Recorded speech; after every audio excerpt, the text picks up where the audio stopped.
APMN Action vous présente un autre segment de notre série avec des intervenants de l'Institut de leadership en gestion. C'est une entreprise de formation pour cadres et dirigeants qui permet à ses participants de rencontrer plusieurs formateurs spécialistes et aussi des invités de marque. On en reçoit justement une aujourd'hui, Lorraine Pintal, qui est directrice artistique et générale pour le TNM. Bonjour. Bonjour, merci Alors, de cette invitation. Ça nous fait plaisir parce que c'est intéressant de voir le lien entre le théâtre puis le monde des affaires. Oui. Lien qui pourrait nous paraître pas si évident que ça, mais je crois que vous ne seriez pas d'accord avec cette affirmation-là. Non, je ne suis pas d'accord, mais parce que je porte les deux chapeaux aussi. Je porte le chapeau artistique et général. Et je compare souvent le fonctionnement d'un théâtre, d'une compagnie, à une cellule de création en mise en scène. Parce que, somme toute, les buts visés sont peut-être pas tout à fait les mêmes, mais le processus organisationnel, il se ressemble. Dans une cellule de création, il y a un metteur en scène qui crée le texte d'un auteur et qui communique sa vision à ses concepteurs et qui, par la suite, fait office de dirigeant pour les comédiens. Et il y a toujours un échéancier, donc on doit respecter les dates qu'on s'est données. Et tout ça dans un climat de plaisir, de partage, de convivialité, d'échange, mais aussi de rigueur et de discipline. Alors, quand on arrive dans un théâtre comme le TNM, qui est quand même assez important, près de 60 employés permanents, des pigistes qui gravitent autour. C'est une institution, Moi, des fois, je dis c'est une petite PME, en fait, PME, même si on n'aime pas toujours comparer une institution à une entreprise, mais dans les faits, ça peut se ressembler.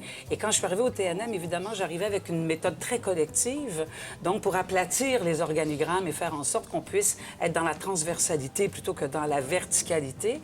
Mais je me suis retrouvée à communiquer une vision comme un metteur en scène communique sa vision à des comédiens et à faire en sorte que chacun sache ce qu'il a à faire et que les directions soient très autonomes et qu'elles puissent aussi déléguer des responsabilités à d'autres. Et c'est comme toute une équipe qui marche dans la même direction et qui sait qu'un jour, le rideau va se lever. Oui. Bien, pour l'institution, c'est la même chose. Le rideau ne se lève pas aussi fréquemment qu'une création théâtrale, mais on a des objectifs et il faut les atteindre. On fait des bilans, on fait des post-mortem. Et je suis là, moi, un peu, je me considère comme celle qui inculque cette passion-là et cette vision-là à toute une équipe. Et là, c'est important parce que le leader d'entreprise, il doit communiquer la vision, le plan d'affaires, la mission de l'entreprise. De la même façon qu'un metteur en scène qui a étudié le texte d'un auteur doit communiquer ça ensuite aux artistes. La clé du succès, c'est dans la communication. Ouais. Mais les artistes, là, c'est un genre d'employé quand même particulier, non? Oui. C'est des bouillons de créativité, non? Oui, oui. On n'a pas toujours ça nécessairement en entreprise. Non. C'est vrai que là, la créativité, elle est vraiment à son maximum. Alors, il y a des personnalités fortes, il y a des égos. Là, il y a beaucoup de travail en ressources humaines, je dirais. J'ai souvent dit que mon rôle, ça ressemblait beaucoup à celui d'un psychologue parce qu'on est là en train de traiter avec sensibilité les caractères de chacun, faire en sorte qu'ils puissent ensemble travailler, je le redis, dans le plaisir, dans l'échange et aussi faire en sorte qu'ils se dépassent. Parce qu'un comédien, c'est ce que ça désire. En fait, c'est ce que je ressens. Il veut se dépasser. Il veut être poussé vers les hauts sommets et souvent, c'est nous qui leur donnons l'effet de levier pour leur permettre de prendre leur envol. Encore là, ce qu'un bon dirigeant d'entreprise doit faire avec ses employés. Oui. Quand vous êtes à l'Institut, c'est ce que vous transmettez finalement aux gens qui sont là, ce que vous nous racontez là, cette façon de voir les choses? En fait, c'est un partage d'expérience. Et je considère que nous sommes à une époque où les mentors commencent à devenir très présents. Bon, je n'ai pas la prétention d'être un mentor, mais et de toute manière, j'ai aucune formation en gestion d'entreprise. Et alors, c'est pas pour ça qu'on m'a engagée. J'ai appris sur le terrain. Mais vous en faites de la gestion. Mais j'ai appris à en faire. Et c'est ce que je communique aux gens qui s'inscrivent au cours de l'Institut Leadership parce que le mieux que je puisse faire, c'est leur parler d'une revitalisation, d'une renaissance parce que quand je suis arrivée au TNM, il y avait des difficultés organisationnelles.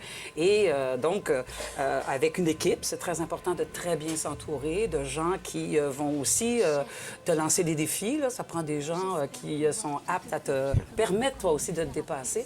Et je partage avec eux cette expérience-là. Alors, ils posent toutes sortes de questions qui, parfois, même dépassent mes connaissances.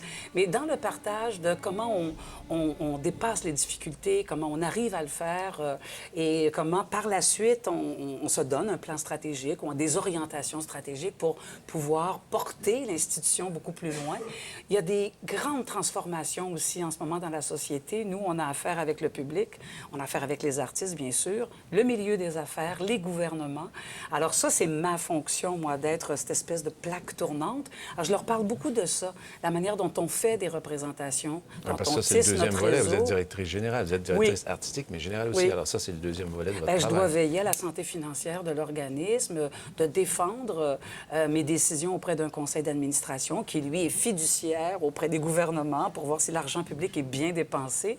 Mais c'est des défis extrêmement stimulants dans la société actuelle parce que les institutions théâtrales, on est des vraies forces économiques et des forces d'emploi. C'est la meilleure manière de tisser des liens avec le public, c'est de leur faire comprendre que, comme citoyens, ils font partie de la grande famille du TNM. C'était bien intéressant de vous accueillir, Mme Pintade. Merci beaucoup. Merci de m'avoir permis de partager ces réflexions avec vous. Bonne saison TNM. Merci.